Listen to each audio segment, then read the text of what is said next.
안녕하십니까, 시현 선생님입니다. 자, 2016 버전 정밀한 독서 오리엔테이션 하도록 하겠습니다. 정밀한 독서. 제목에서 느껴지죠? 독서, 비문학 강의인데 정밀하게 글 읽는 연습. 그러니까 글을 대강 그냥 쭉 읽고 정보의 위치나 확인하고 문제 풀면서 아이고 기억이 안 나네 그러면서 다시 찾고 어떻게 하면 그렇게 안 할까를 위한 강의야, 이 강의는. 알겠죠? 비문학이 매년 이제 1등급을 결정짓는 역할을 해왔죠, 그동안. 작년 수능 같은 경우에도 오답률 탑10 중에 비문학이 가장 많죠.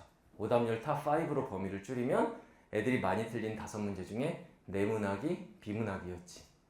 왜 요즘 아이들은 비문학을 못할까요? 왜 그럴까에 대해서 좀 생각을 해봤나요? 넌 집이 어디니? 부산. 선생님, 부산은, 얘 지금 부산인가요? 아니, 온라인 학생들 오해하면 안 돼요. 여기 이제 다국적 분들이 모여 있어요. 여기저기서 왔습니다, 지금. 다국적 분이 모여 있고, 지금 강의실 2개, 대형 강의실 2개, 이원 생중계 강의를 지금 진행 중입니다. 부산에서 왔어? 비문학은 왜 못할까, 애들이 문학보다? 더럽게 어려워요? 그럼 문학은 더럽게 쉬운가? 문학에 비해서 상대적으로 이렇게 생각하는 친구들이 많아, 실제로. 그러니까 이제 결과도 항상 보면 오답률이 비문학이 높겠지. 그런 근본적인 이유부터 한번 잘 생각을 해봐. 왜 나는 문학보다 비문학을 더 어려워할까? 그 수능을 한번 생각을 해봐. 문학과 비문학은 문항의 수를 한번 생각해봐요. 설마 이런 기본적인 것도 생각을 안 하면서 막 공부하는 거 아니겠지? 부산 비문학은 지문이 몇 개가 출제되지? 17개의 지문이 출제돼? 아, 나 못 가르치겠어. 야, 지문이 17개 나오면 나도 시간 안에 못 풀어.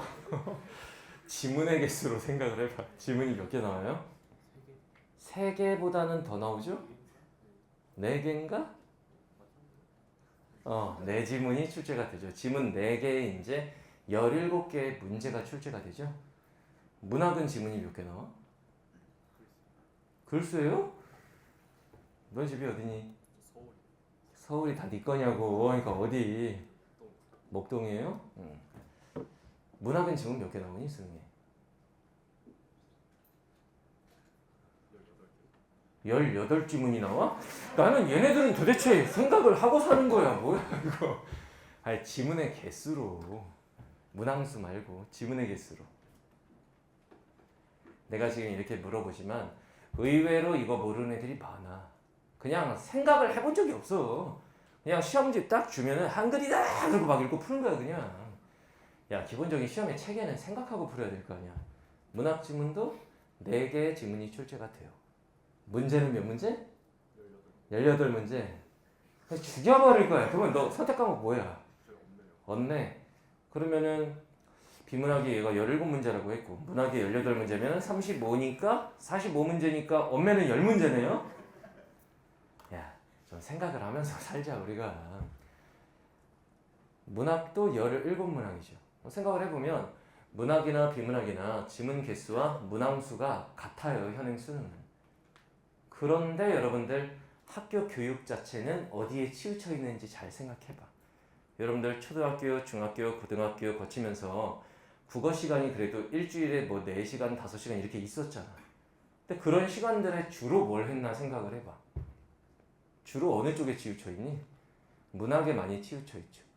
중간고사, 기말고사 이런 시험 봤던 것들도 중학교 때부터 한번 생각을 해봐. 거의 문학 쪽에 치우쳐 있죠. 그러니까 이거 우리나라 아이들이 문학과 비문학 중에 비문학을 부담스러워하고 잘 못하는 이유 자체는 너네 탓이 아닌 거야, 사실은. 그럼 누구 탓이야, 이게? 정부 탓? 누구? 말하지 마! 이게 지금 엄밀히 말하면 얘 말이 맞아요. 정부 탓이야. 그러니까 정부에서 좀 균형 있게 어린 시절부터 문학 교육과 독서 교육을 균형 있게 해줬어야 되는데 국어 하면 딱 떠오르는 건 사실 문학이었어. 중학교 때부터 시험들도 그렇게 출제가 되어 왔고 너네가 이제 뭐 고전 문학 이런 것도 학교에서 많이 배우고 했는데 근데 막상 생각해보면 정보량이 많은 과학기술 지문에 대응하는 방법 이런 거 제대로 배워본 적이 없고 뭐 비문학 경제 지문은 어떻게 읽고 내용을 파악해야 할까? 이런 건 거의 배워본 적이 없잖아. 근데 수능에는 나오거든 그런 지문들이. 그러니까 그냥 애들이 비문학을 못하는 거야. 분명히 평가원에서는 매년 뭐라고 발표를 하냐면 그 국어 출제위원장님께서 뭐라고 발표하시냐, 문학과 비문학의 난이도를 골고루 산정하였다 이렇게 발표해요. 문학과 비문학을 고른 난이도로 출제했다라고 발표를 해. 비문학을 특별히 어렵게 냈습니다 이렇게 말한 적이 한 번도 없어. 근데 아이들은 다 비문학에서 많이 틀리죠. 그건 이제 교육 자체를 너네가 그렇게 받아왔기 때문이지. 근데 니네가 볼 수능은 문학과 비문학의 비중이 같아요. 그리고 비문학 쪽에서 1등급이 결판나는 경우가 최근 수능을 보면 여러 번 있었어요. 근데 이제 비문학 준비를 잘 해야 되겠죠.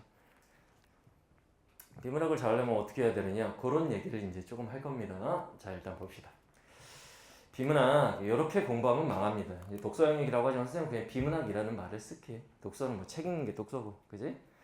자, 비문학을 이렇게 공부하면 시원하게 수능 말아먹을 수 있습니다. 일단 첫 번째, 지문의 내용 학습. 지문 내용 자체를 공부하는 이상한 애들이 있습니다.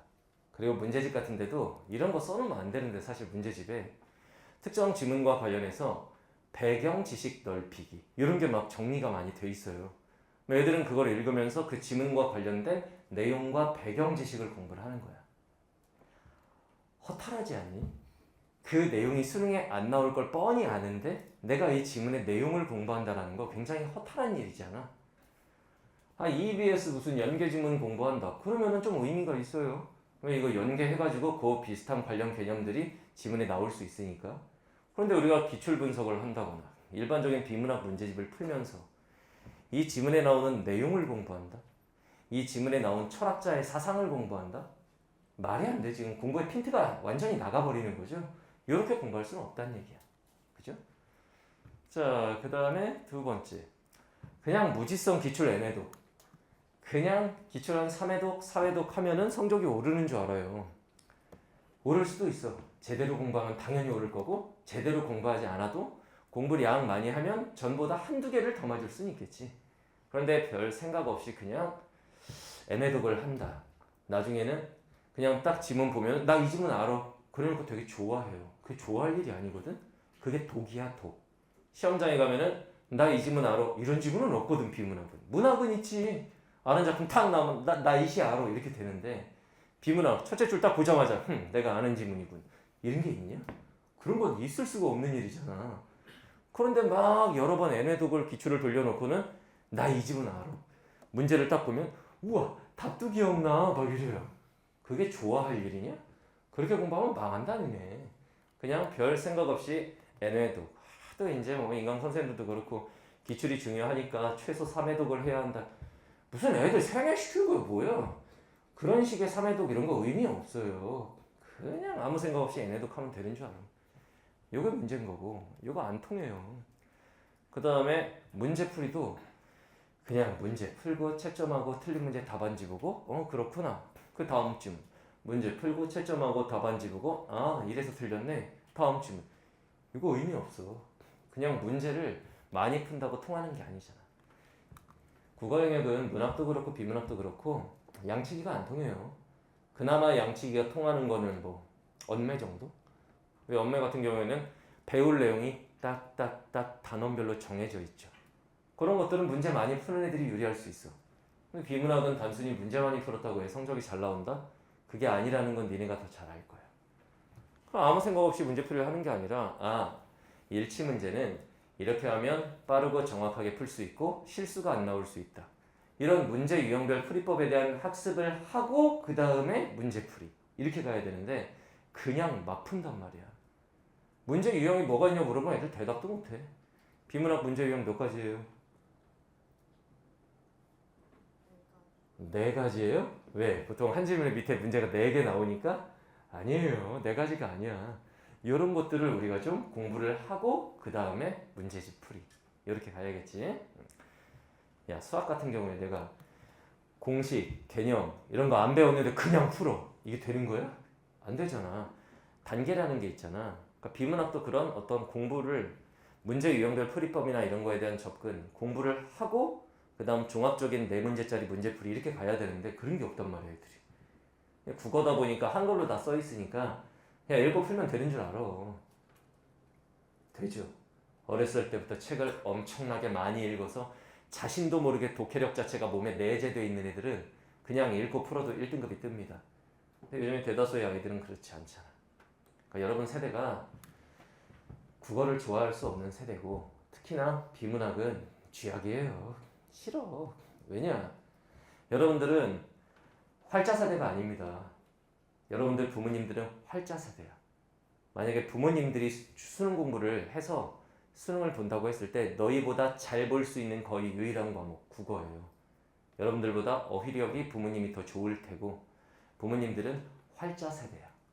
어렸을 때 유튜브, 넷플릭스 이런 거 엄마 아빠 보면서 자랐나요? 없었죠. 그래서 어렸을 때 무언가를 읽으면서 자란 세대, 활자 세대. 너네는 태어나자마자 미디어 시대였어. 그러니까 너네가 미디어 세대야. 깨알 같은 글씨를 읽는 것보다는 이미지로 받아들이는 게 익숙하고 그리고 긴 글을 읽으면서 생각하고 이런 거 자체를 싫어해. 그냥 쇼폼 세대야. 짤막짤막 이런 것만 좋아하고 장기 기억력이 약하고 장기 집중력이 약하고 그런 친구들에게 수능시험 국어는 그냥 스타일이 안 맞아. 니네랑. 그럼 뭐 하지마? 근데 이걸 우리가 보고 이제 대학을 가야 될 거 아니야. 어쩔 수 없이 해야 되는 거야 그냥. 자, 그 다음에 문단별로 소주제 받아쓰기. 뭐 할 거 없으니까 이거 하는 친구들도 많죠. 많은 선생님들이 이렇게 이제 지도를 하기도 하시고. 자, 1문단 같이 읽어보겠습니다. 그리고 막 읽어줘. 자, 우리 1문단 소주제 한번 정리해볼까요? 1문단 땡땡 소주제 쫙 써주면 환장하고 받아 써요. 현타 오지 않니? 이거 받아 적으면 내 성적이 과연 오를까? 너네가 생각해도 이상하잖아. 소주제를 받아 써서 성적이 오른다? 그거 아닌 것 같지? 할 게 없으니까 그냥 1문단 소주제 받아 쓰고 이런 거 하는 거야. 이런 거 안 된다 이거. 본인이 해보면 의미가 있을 수 있어. 자기가 1문단을 딱 읽고 1문단의 핵심적인 내용을 내가 한번 정리해 볼까? 본인의 어떤 어휘력 내에서 본인의 용어로 본인이 정리해 본다? 이건 공부가 될 수 있는데 선생님들이 문단별 소주제를 정리해 주잖아. 그거 받아 쓰는 거 아무짝에도 쓸모가 없어. 그거 왜 쓰냐 그거. 맹자의 성선설에 관하여 막 써요. 맹자의 성선설. 이게 무슨 의미가 있냐 이거야. 글 읽는 방법을 알아야지. 이런 거 별 의미가 없다. 그렇죠? 어떻게 공부를 하면 성공할 수 있느냐 비문학은. 일단 첫 번째, 비문학도 문학처럼 문학만큼은 아니야. 알아야 되는 필수 개념이 몇 가지 정도는 있습니다. 일단 가장 기본은 뭐냐면 근본은 비문학도 어휘력입니다. 근본은 어휘력이야. 그래서 선생님 그 어휘력부터 키워라는 어휘 강의 있지? 그 책을 보면 절반이 비문학의 지문에 잘 나오는 어휘들. 그걸 주제별로 영역별로 정리해 놓은 거야. 결국은 어휘력이야. 그러니까 예를 들면은 요즘 아이들은 이래요. 작년에도 나왔던 얘기야. 어떤 철학자가 자신의 견해를 피력하였다. 피력? 뭐 이런단 말이야. 또는 뭐 이런 문장 수능에 나왔던 거지. 채무자가 자신이 가진 채무를 이행하여 채권자가 가진 채권을 소멸시키는 행위를 변제라 한다. 아주 일상적인 문장인데 애들이 그 문장을 딱 읽고 직관적으로 받아들이질 못해. 변제? 이런 용어가 싫은 거야 그냥. 근본은 어휘력이다. 요거. 그 다음에 이제 필수적으로 알아야 되는 개념. 비문학에도 알아야 되는 개념. 내용 전개 방식이나 추론 방식이나 관련 개념들이 있습니다. 그런 것 좀 공부를 하고 그 다음에 내 지문 유형별로 글을 어떻게 읽어야 하는지를 배우는 거지. 비문학은 메타인지 학습이 중요해. 글 자체를 어떻게 읽어야 하느냐를 배워야 되는 게 비문학이야. 왜냐면은 내가 지금 읽는 이 글이 수능에 안 나올 거라는 건 누구보다 우리가 잘 알거든. 그죠? 그래서 어떻게 읽어야 할 것이냐에 대한 공부를 좀 해야 돼. 그거를 뭐 인문 읽는 방법, 사회 읽는 방법, 과학 읽는 방법 이런 게 아니라 어떤 글이 흘러가는 형태라는 게 있습니다. 보통 어떤 뭐 구조독해라고 표현하는 사람들도 있는데 문제점을 제시하고 해결 방안이 뒤에 연달아 나오는 이런 글은 어떻게 읽어야 할 것이냐. 두 가지의 대상을 비교, 대조하는 형태의 글은 어떤 문제가 출제되니까 어떻게 읽을 것이냐. 병렬형 지문, 여러 가지 대상을 나열해놓고 각각의 특성을 설명하는 글은 어떻게 읽어야 할 것이냐. 이런 어떤 지문 유형별로 글 읽는 연습 이런 게 좀 필요한 거죠. 자, 그 다음에 지문을 가르치는 사람한테 의존하지 않고 자기 스스로 분석 정리할 수 있어야 돼요. 그러려면은 지문을 분석 정리할 수 있는 어떤 틀 이런 걸 좀 배우는 게 좋겠지? 그 틀에 의해서 본인이 스스로 지문 분석 정리하는 거. 이 강의의 목적은 사실 이런 거야. 너네 이 강의 끝났을 때 너네 스스로 지문을 내가 없어도 분석 정리 어느 정도는 할 수 있는 좀 기본 기능 갖춰주는 거. 이게 이제 선생님의 목표고. 그 다음 네 번째, 문제 유형별로 풀이 전략. 아까 물어봤죠? 문제 유형이 몇 가지 했을 때? 네 개요. 왜냐면 보통 한 지문에 네 문제니까 그게 딱 떠오르죠. 그보다 문제 유형은 훨씬 많아요. 비문학의 문제 유형 크게 나누면 10가지입니다. 10가지. 그 중에서 이 지문에서는 요런 유형의 문제가 나오고 이 지문에서는 요러한 문제가 나오는 거야. 예를 들면 이런 거 봐봐. 비문학 경제 지문에서 너네가 되게 싫어하는 문제 중에 하나는 그래프 문제예요. 비문학 경제 지문에 그래프 문제를 만났을 때 그냥 풀면은 틀릴 가능성이 되게 높잖아. 그럼 이런 문제를 만났을 때 어떻게 접근해서 풀면 좀 빠르고 정확하게 풀 수 있을까? 알겠죠? 내용 전개 방식 문제, 논지 전개 방식 문제 있잖아. 이런 문제가 나오면은 어떻게 접근해서 풀면은 안 틀리고 빠르고 정확하게 풀 수 있을까? 이런 거에 대한 공부를 해본 적이 없어, 니네가. 너네는 그냥 푸는 거야, 그냥. 막 풀고, 아이씨, 또 4개 중에 3개나 틀렸어. 짜증내고. 그런 식으로 안 된다, 이거야. 알겠죠? 이 방향으로 구성된 책이 이 책이에요. 이걸로 이제 이렇게 하나하나 체계적으로 배울 거야. 자, 결과적으로 수능 비문학에서 요구하는 능력은 뭐냐? 간단합니다. 2가지 끝. 다시 말하면 배경 지식을 요하느냐? 배경 지식이 있으면 유리한 건 맞아요. 유리한 건 맞아. 다방면에 걸쳐서 어렸을 때부터 책 많이 읽은 애들은 이것저것에 대해서 아는 것들이 좀 많아. 여러분들 이 느낌 알죠? 비문학 지문 어떤 지문을 딱 읽는데 내가 들어본 적이 있는 것에 관련된 내용이야. 그럼 아무래도 좀 잘 읽혀요, 글이. 생소한 내용보다. 그래서 배경 지식이 많이 있으면 도움이 되지만 그냥 지금 수험 생활을 하면서 내가 성적을 올리기 위해서 비문학을 잘하기 위해서 배경 지식을 쌓겠다. 불가능합니다. 그게 되려면 이 세상에 존재하는 모든 지식이 다 대상이 될 수 있는 거거든. 예를 들면 내가 이런 애가 있었어, 실제로. 어떤 애가 있었냐면 수업 시간에 어떤 애가 이제 과학 잡지, 수업 시간마다 과학 잡지 사이언스지를 맨날 가지고 와. 그 외국 잡지인데 이제 한글판이겠지? 그럼 맨날 이제 책상에 올려놓고 있어. 아까 얘가 이제 이과인데 저런 쪽을 공부를 하나 보다. 뭐 과학과인가? 뭐 이렇게 생각을 했어요. 선생님 물어봤어. 이과니? 그랬더니 문과입니다. 그러더라고. 그럼 그거 왜 읽어? 그랬더니 대답이 이런 거예요. 과학 지문이 자기가 너무 약하대. 그래서 과학 지문에서 보통 4문제가 나오면은 한 3개씩 틀린대요. 그래갖고 과학적인 배경 지식을 쌓기 위해서 그걸 갖고 다니면서 구독해가지고 읽는데. 그래서 선생님이 줘봐. 그래가지고 그 잡지를 딱 받아가지고 맨 앞장 표지를 찢어버렸어요. 그랬더니 얘가 으아! 뭐 그러더라고. 내가 너한테 깨달음을 주려고 한다. 너 이거 읽으면 네가 비문학 과학지문 잘하게 될 것 같니? 그랬더니 자기도 확신은 없대. 그럼 왜 읽어? 그러니까 그냥 불안한 마음에. 생각을 해봐. 과학지문 나오면 애가 털려.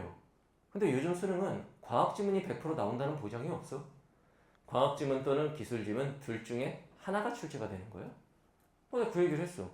그랬더니 얘 얘기는 그래도 과학이 나올 수 있잖아요. 이러는 거야. 야, 그러면 좋다. 과학의 분야가 물, 화, 생, 지, 물리, 화학, 생명과학, 지구과학이 있는데 그 중에 뭐 나올 줄 아냐? 그랬더니 얘가 딱 하는 말이 올해는 생명과학 딱 이러는 거야. 그래갖고 속으로 얘 돌았구나. 그래? 그렇다면 생명과학 안에 유전학도 있고 분야가 많은데 그 중에 뭐 나올 줄 아니? 그랬더니 얘가 또 유전이죠 생물은 이러더라고. 그래서 그런 내용 골라서 읽었어 실제로. 내가 봐도 이건 아니지. 이건 이상하잖아. 과학 기술 중에 뭐 나올지 몰라. 과학이 나온다고 해도 물화생지 중에 뭐 나올지 몰라. 생명과학 나온다고 해도 그 많은 분야 중에 뭐 나올지 몰라. 공부하는 게 사실상 불가능해. 인문지문이 약해. 나는 철학지문이 쥐약이야. 철학지문, 동양철학, 서양철학 뭐 많은데 한국철학. 뭐 나올까? 동양철학이요. 아 그러면은 도가사상, 유가사상 뭐 많은데 뭐 나올까? 유가사상이죠. 그러면 이제 공자, 맹자, 순자부터 하고 많은데 그럼 누굴까? 맹자입니다. 이거 미친놈 아니야 이거. 그러니까 할 수가 없어. 수험생활하면서 시간이 없어라도 못해디네. 그래서 출제위원들도 실제로 배경 지식이 있다고 전제를 하고 출제하는 문제는 야 그렇게 출제하면 출제위원 잘려. 배경 지식이 있어야 이 문제를 풀 수 있다? 그런 건 없어. 단 어휘력은 갖춰야 된다. 어휘력과 배경 지식은 달라요. 어휘력 같은 경우에 어휘력상 알아야 되는 말은 지문에서 이 말의 의미를 설명을 안 해줘. 그렇다고 뭐 비문학 지문이 이렇게 문학처럼 이렇게 뭐 어휘풀이가 있니? 그런 것도 없잖아. 배경 지식은 지문에서 다 설명을 해요. 지문에서 다 설명을 해줘. 이거에 대해서 한 번 더 용어 정리를 해준다고. 그런 것들에 대해서는 지문 보고 알면 되는 거지 다 공부를 할 필요는 없어. 알겠죠? 그래서 결과적으로 우리한테 필요한 능력은 그냥 문학 포함해서 국어 자체를 잘 하는 방법이 요거예요. 선생님 국이공에서 강조를 했는데 국이공 강의 자체가 국어는 이렇게 공부하는 거야. 강의 자체가 목표가 이거였죠. 잘 읽고 잘 푼다. 끝. 국어 영역에서 필요한 능력은 이게 다야. 복잡하게 막 이것저것 말할 필요도 없어. 주어진 제시문을 잘 읽는 능력. 야, 여기서 읽는 거는 한글을 그냥 주어진 시간 안에 읽는다는 뜻이 아니야. 그거 읽는 건 9등급도 한다. 9등급은 한글을 못 띄었니? 걔네도 읽을 줄은 알아요. 9등급은 이거 못 읽냐? 독해력 막 이러냐? 걔네도 잘 읽어. 근데 뭔 차이가 있느냐? 잘 읽고 이 능력을 우리가 독해력이라고 해요. 독해가 어떤 의미냐? 독해 이 말을 한번 의미를 생각해봐. 넌 집이 어디야?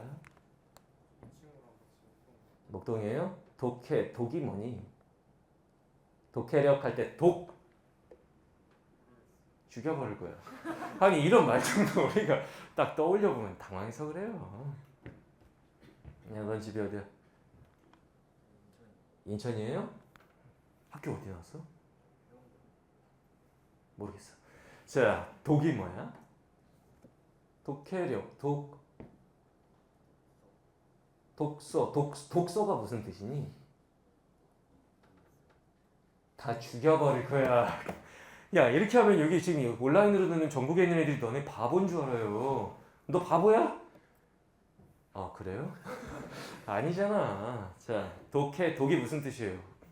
읽는 거죠. 근데 생각을 해보면 1등급이 있고 4등급이 있다고 했을 때 둘 다 한국인이잖아. 이거 다 비문학 한글로 써 있잖아. 이거 읽는 능력에 큰 차이가 있을까?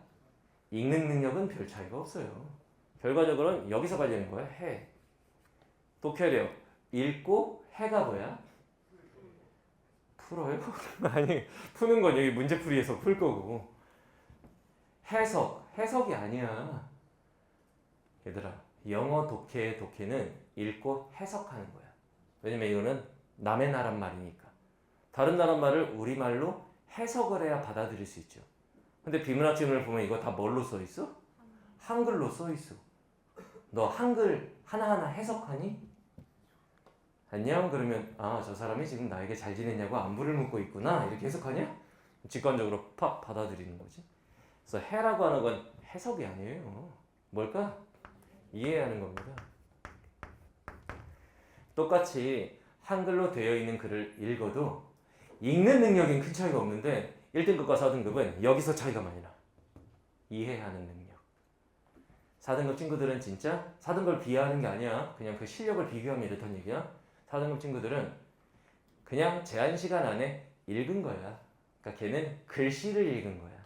그렇기 때문에 문제 풀 때 보면 1번 읽은 내용과 일치하지 않는 것은 선택지 1번. 이런 게 있었나? 이렇게 되는 거예요. 또 찾는 거지. 선택지 2번. 헐 기억이 안 나. 또 찾는 거야. 어찌어찌 한 문제 풀고. 문제 2번. 일글을 바탕으로 추론한 것으로 적절하지 않은 것은 선택지 1번. 어? 이렇게 되는 거야. 또 찾는 거야. 이거의 무한반복인 거고. 왜? 걔는 눈으로 글씨만 읽는 거야. 그런데 1등급 친구들은 읽으면서 그 내용을 머리로 이해하며 받아들이는 거야. 그러니까 단적으로 말하면 글씨만 읽었느냐 내용을 읽었느냐의 차이야. 4등급 친구들은 글씨만 읽은 거야. 1등급 친구들은 글씨를 읽으며 내용을 받아들인 거야. 사람이 내용을 이해를 하잖아. 이해를 하면은 그걸 기억하려고 애쓸 필요 없이 머리에 자동으로 저장이 돼요. 이게 무슨 말인지 알겠죠? 그래서 이해를 했기 때문에 문제를 풀다 보면 그냥 자연스럽게 제끼고 얘는 기억 안 나니까 다시 한번 볼 수는 있지만 보는 빈도가 다 적겠지. 별로 없겠지. 문제 답 쓰고 자연스럽게 풀어갈 수가 있는 거야. 여기서 차이가 나. 이해력. 이 강의의 목적이 일단 독해 부분에 있어서는 이해력 상승 요거예요. 알겠죠? 선생님 제가 지금 20살인데 19년 동안 독해력이 없었는데 갑자기 이게 이 강의 듣는다고 되나요? 이 강의를 듣는다고 엄청난 사고력이 발달한다고는 못해. 사고력은 생각하는 힘이니까. 또 선생님들이 그런 말 하죠. 야, 수능국어 내신이랑 달라. 수능국어 잘하려면 사고력이 중요해. 사고력? 사고력은 생각하는 힘이잖아. 이 한 강좌를 들으면 아이의 생각하는 힘이 쑥쑥 상승한다? 그런 일은 없어요. 생각하는 힘이 상승하는 게 아니라 요건 할 수 있어. 자꾸 습관을 글을 어떤 문장을 읽을 때 그냥 문장만 읽는 게 아니라 이 문장의 내용 자체를 내가 받아들이려고 자꾸 습관을 들이잖아. 그러다가 안 되는 부분이 있으면은 뭐 때문인지 한번 생각해보고 어휘 때문이면은 그 어휘의 의미를 찾아서 공부도 해보고 이러다 보면 글에 대한 이해력은 높아질 수 있어요. 요거 상승을 목표로 합니다. 그 다음에 문제 해결력 요거요. 잘 푼다. 문제 해결력이야. 국어는 이게 다야. 잘 읽고 잘 푼다. 근데 잘 푼다라는 의미, 요 의미 이게 아까 선생님이 말했던 문제 유형이 뭐가 있는지를 알고 각각의 문제 유형은 어떻게 접근해서 어떻게 풀면 빠르고 정확하게지. 국어는 시험장에서 필요한 능력은 두 가지잖아. 제한 시간 안에 누가 많이 맞느냐. 그러니까 스피드하고 정확성이란 말이지. 어떻게 하면 빠르고 정확하게 풀 수 있을까. 요거에 대해서 같이 공부해보자 이거야. 이 강의의 목적은 요겁니다. 굉장히 단순하지만 쉬운 일은 아니에요. 알겠죠? 이렇게 공부를 할 거야. 자, 그럼 보자. 자, 이 강의는 이렇게 구성되어 있습니다. 일단 독서에 필요한 필수 개념 학습을 좀 할 거예요. 예를 들면 내용 전개 방식, 선택지에 이런 말이 잘 나온다. 이런 것들을 쭉 우리가 공부를 할 거야. 선택지에 나오는 통시적 구성이라고 하는 게 뭘 말하는 거냐? 통념을 반박한다고 하는데 통념이 뭐냐? 이런 알아야 되는 필수 개념 학습할 거야. 자, 그 다음에 지문 유형별로. 예를 들면 상반된 관점이 제시되는 지문은 어떻게 접근해서 읽어야 할까? 이런 것들에 대해서 같이 공부를 할 거예요. 인과형 지문, 보통 경제 지문이나 과학 지문이 인과형 지문이죠. 인과형 지문은 어떻게 글을 읽어야 하는 걸까? 이런 거 공부하는 거예요. 알겠지? 이게 이제 잘 읽고에 해당하는 거야. 그 다음에 이제 지문 분석 정리. 이렇게 스스로 분석 정리를 할 수 있어야 한다. 요 틀을 가르쳐주고 계속 같이 연습해 볼 거예요. 나중에는 나랑 같이 하는 문제집이 아닌 다른 비문학 문제집 너네가 스스로 풀면서도 그냥 지문 분석 정리 스스로 딱딱 해놓는 게 습관화되도록 이렇게 할 거예요. 자, 그 다음에 문제 유형별로 이런 그래프 문제 유형은 이렇게 접근해서 이렇게 푼다라는 그 과정을 알려줄 거야. 그 다음에 이제 같이 한번 풀어보고 이렇게 이제 수업이 진행이 될 거예요. 니네가 읽어봐. 내 입으로 이런 말을 할 수 있어요. 비문학 중에 가장 효율적인 강의래요. 읽을 때 뭐를, 요 말이 중요하죠. 읽을 때 무엇을 생각해야 하는지, 읽으면서 너네 머릿속에 해야 하는 생각들, 그런 거를 많이 짚어줄 거예요. 그 다음에 제일 좋은 거는 이제 시간 단축이에요. 시간 단축. 비문학에서 시간 다 잡아먹고 막 한두 지문 냅다 찍는 애들이 꽤 많아요. 최소한 그거는 안 해야겠지 우리가. 시간 단축과도 관련이 있는 강의야. 이 강의는. 자, 이런 친구들한테 이 강의가 도움 될 겁니다. 일단 비문학을 그냥 맨날 문제집만 풀었지 뭔가 체계적인 공부를 해본 적이 없다. 이런 친구들. 그 다음에 난 글 읽는 속도가 너무 느리다. 그래서 시간이 맨날 부족하다. 이런 친구들. 그 다음 문제 유형이 뭐가 있는지도 모르겠다 나는. 그 문제 유형별 풀이법 이런 거. 그 다음에 고난도 지문. 그나마 다행인 게 요즘에는 킬러 지문을 내지 않는 추세에 있죠.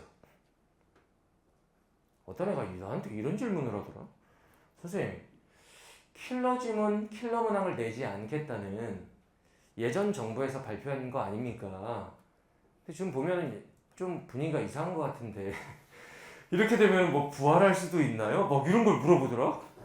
하고 나는 모르겠다 라고 얘기를 할 수밖에 없지. 근데 이제 킬러 지문 안 내고 킬러 문항 안 내는 거는 다 같이 이제 공감대가 형성된 그런 거기 때문에 계속 안 나올 가능성이 높아. 그때 국가에서 제시한 게 이런 거였어요. 이게 바로 킬러 지문이다. 이런 거 안 내겠다. 라고 약속했던 게 기출 중에서 뭐 브레턴우즈 경제 체제 막 이런 거. 그 다음 기초대사량 지문 과학에서 막 이런 거 안 내겠다 이랬었거든. 그런 게 아니더라도 아니 그러면 너 작년 수능 봤잖아. 작년 네가 본 수능에는 킬러 지문이 있게 없게? 없어요. 가르치는 입장에서 봐도 없어. 그런데 그 킬러 지문이다 킬러 문항이다의 기준은 누가 정하는 거냐? 그거 나라에서 정하는 거야. 근데 여러분들 개인적으로는 이 지문은 나한테 킬러 지문인데 이럴 수 있는 거잖아. 개인이 받아들이는 난이도는 다 다른 거잖아. 그래서 사실 킬러 지문이다. 뭐 애들이 많이 틀린 지문을 킬러 지문이라고 할 수는 있겠지만 그거의 객관적인 기준을 정한다는 건 사실 있을 수 없는 일이에요.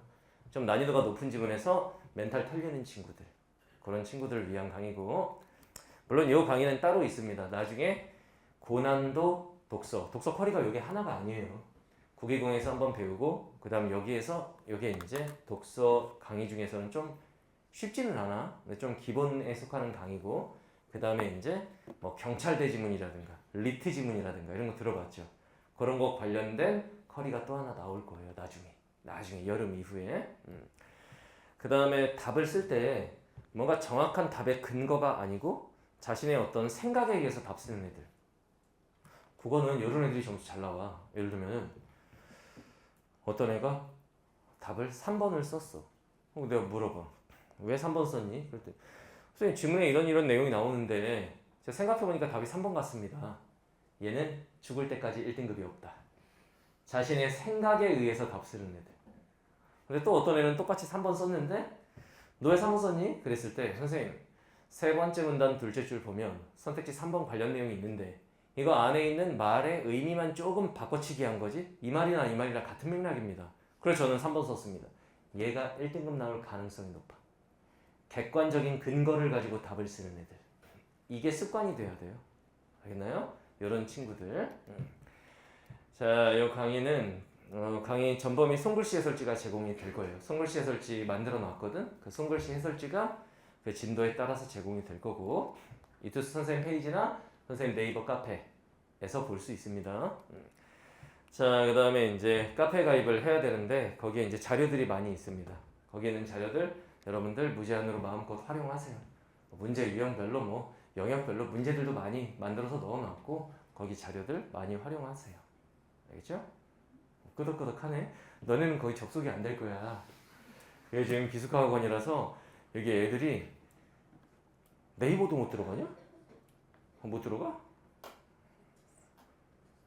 이투스만 들어갈 수 있어? 아, 인강 사이트들만 들어갈 수 있어? 그거랑 뭐 EBS 이런 거? 그리고 여기 학원 홈페이지? 유튜브는 당연히 안 될 테고 네이버 이런 데도 안 되는 거야? 이야, 기가 막히네. 자, 요거 휴가 나가면 가입하세요. 그죠? 자, 강의 목표는 이겁니다. 그래서 1등급을 받으려면 요즘에는 비문학이 굉장히 중요합니다. 그래서 비문학을 제대로 안 해본 사람이라면 선생님하고 같이 이 강의로 제대로 공부를 좀 해보도록 하자라는 거예요. 할 수 있어?